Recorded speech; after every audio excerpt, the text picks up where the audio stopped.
रूडी जी, मंच पर बैठे हुए भारतीय जनता पार्टी के जिला अध्यक्ष जी, मंच पर बैठे हुए जनता दल यूनाइटेड के जिला अध्यक्ष जी, लोजपा रामविलास के अध्यक्ष दीपक जी,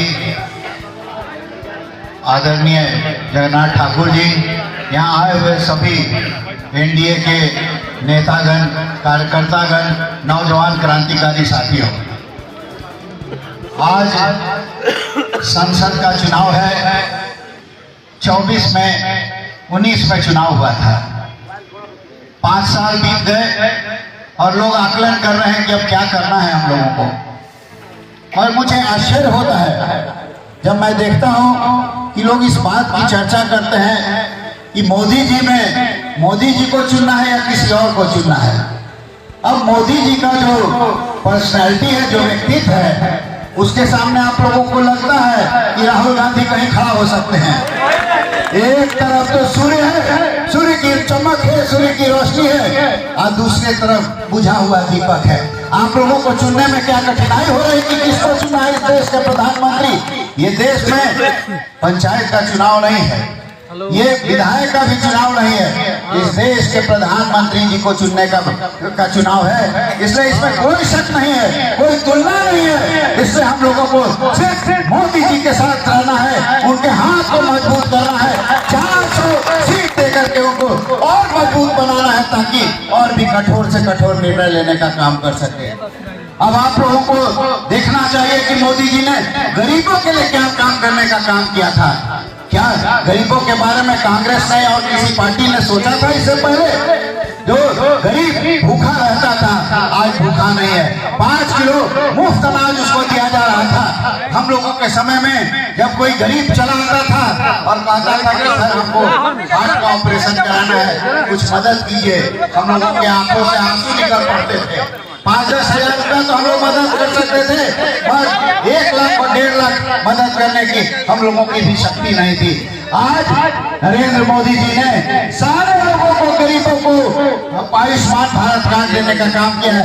5 लाख मुफ्त का काम करने का किया, गरीबों के आंसू पोंछने का काम किया है। इस बात को आप लोगों को याद रखना पड़ेगा। और उसके आगे भी जो हमारे बुजुर्ग लोग रहते थे, जिनको बाल बच्चा पूछता नहीं था, उसके लिए भी उन्होंने 70 साल से जो ऊपर है बुजुर्ग, उनको स्वास्थ्य बीमा देने का काम किया, अनाउंस कर दिया है। सब लोगों को मुफ्त चिकित्सा होने का काम करेगा। आप सोच रहे हैं कि नरेंद्र मोदी जी क्या कर रहे हैं? गरीबों के अगर असली मसीहा हैं तो नरेंद्र मोदी जी हैं। इस बात को समझना चाहिए और हम लोगों को मिलजुल करके सभी लोगों को उनके हाथ को मजबूत करना चाहिए। आप हमारे बिहार में देख लीजिए, हमारे मुख्यमंत्री जी हैं नीतीश कुमार जी। आप लोगों को, बहुत लोगों को, नौजवानों को याद नहीं होगा,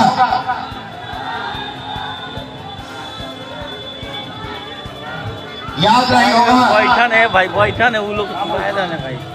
आज आप लोगों को याद नहीं होगा जब हम लोग 20 बरस पूर्व हम लोग जब रहते थे परसा में, तो यहाँ पर किस तरह का अंधेर गर्मी हुआ करता था, अंधेरा था। यहाँ पर आपके घर के सामने लाई और फरवी भी छीना जाता था। इस बात को आप लोगों को जानना होगा। तो आज उस अंधेर नगरी से, अंधेर रात से, अच्छा शांति। तो आप लोगों को इतना ही मैं कहना चाहता हूं कि जिस तरह से नीतीश कुमार जी ने बिहार को बदलने का काम किया, सड़क नहीं थे, सड़क टूटे फूटे थे, एक जगह से दूसरे जगह जाने में घंटों लगते थे, उस सड़कों को ठीक करने का काम किया है। जो विकास के लिए जो सबसे जरूरी चीज था, बिजली, उन्होंने बिजली देने का काम किया और सड़कों और बिजली का जाल फैलाने का काम किया, महिलाओं को आगे बढ़ाने का काम किया। अगर आज महिलाओं को किसी भी पद पर देखते हैं तो समझ लीजिए कि नीतीश कुमार जी की देन है और इसको हम लोगों को समझना चाहिए। नरेंद्र मोदी जी ने और मुख्यमंत्री जी ने जो काम किया है, उसके बाद से आपको सोचने की जरूरत नहीं है कि किसको वोट देना है। अगर आप देश में अगर किसी ऐसा प्रधानमंत्री बने हैं जो उन्होंने अपना विदेश में नाम कमाने का काम किया है। आज पहले हम लोगों के जब देश के मंत्री जाते थे, हमको याद है कि हमारे देश के एक डिफेंस मिनिस्टर, रक्षा मंत्री जब गए थे तो उनका पूरा पॉकेट को सर्च करने का काम किया था अमेरिका में, मगर आज वो स्थिति नहीं है। जब नरेंद्र मोदी जी जाते हैं तो झुक करके विदेश के लोग उनको सलाम करते हैं, उनको प्रणाम करते हैं, उसे गले मिलने का काम करते हैं। तो खाली सिर्फ बातें ही होंगी कि आप देश का अभिमान, शान, इसको देखने का काम करेंगे।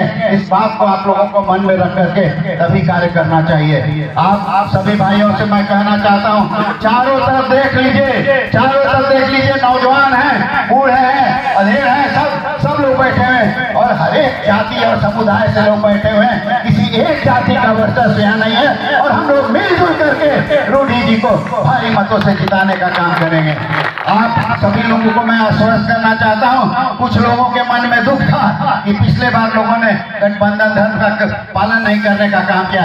मैं आपको आश्वस्त करना चाहता हूँ, इन लोगों से बात हुई है, आने वाले समय में गठबंधन पर कोई सस्पेंशन, कोई संदेह नहीं रहेगा और हम लोग मिलजुल करके जितने भी भयानक बातें हैं उसको खत्म करने का काम करेंगे। इन्हीं चंद शब्दों के साथ आप सभी लोग आए, हम लोग मिलजुल करके अब तो 10-12 दिन बचा ही हुआ है, अब हम लोग मिल करके बूथ वाइज हम लोग काम करने का काम करेंगे। हम लोग लोगों से मिलने का काम करें, किसी से बहस करने का जरूरत नहीं है। कोई कहे कि 1 लाख से जीत रहे हैं तो आप कहिएगा हमको तो पता है कि आप 2 लाख से जीत रहे हैं, काहे के लिए बेचैनी में है। तो चुपचाप अपना काम कीजिए, किसी से बहस करने की जरूरत नहीं है। चुपचाप गमौछा इसको देकर हम लोग को रूडी जी को जिताने का काम करना है, भारी बहुमत से इनको जिताने का काम करना है। और मुझे विश्वास है कि इस बार नरेंद्र मोदी जी भी समझेंगे, इतने बार से जीता हुआ सांसद को मंत्री बनाना तो जरूरी है और इनको मंत्री बना भी निश्चित है। इन्हीं चंद शब्दों के साथ मैं सभी कार्यकर्ताओं को धन्यवाद देना चाहता हूँ। यहाँ बड़े जोश खरोश के साथ यहाँ हैं और इसी जोश खरोश के साथ आप वोट भी करने का काम करेंगे और रूडी जी को जिताने का काम करेंगे। इन्हीं चंद शब्दों के साथ आप सभी लोगों को बहुत बहुत धन्यवाद। जय